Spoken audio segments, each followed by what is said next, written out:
की तुम्हीच सांगता की एका वेळेला मुख्यमंत्री निवडणूक आयोगाच्या निर्णयाच्या विरोधात बोलतात, एकदा राज्याचे मुख्यमंत्री निवडणूक आयोगाच्या निर्णयाच्या बाजूने बोलतात असं तुम्ही म्हणता। याचा अर्थ महाराष्ट्राला पाहायला मिळालं की राज्याचे मुख्यमंत्री हे दोन तोंडाने बोलतायत, हे बरं झालं। निवडणूक आयोग ही स्वायत्त संस्था आहे की कुठल्या पक्षाच्या कार्यालयामध्ये बसून काही निर्णय होतात असं सर्वसामान्य माणसाला वाटावं अशी परिस्थिती आहे।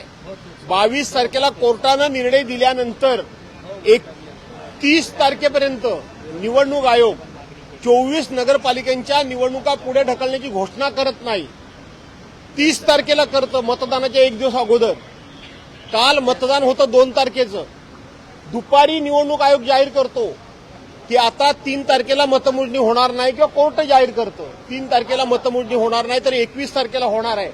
आणि म्हणून या लोकशाहीची, या निवडणुकांची थट्टा उडवण्याचं काम सत्ताधारी पक्ष आणि त्यांच्या ह्या नावाला असलेल्या स्वायत्त संस्था, ह्या नावाला यांची स्वतःची स्वायत्तता आता राहिलेली नाही। हे आता आयोग फायोग जे हे आहेत हे फक्त मला वाटतं कोणाच्या तरी इशाऱ्यावर काम करणारे लोक झालेले आहेत, आणि म्हणून या सगळ्या गोष्टींची अशा पद्धतीनं वाताहत लागलेली आहे।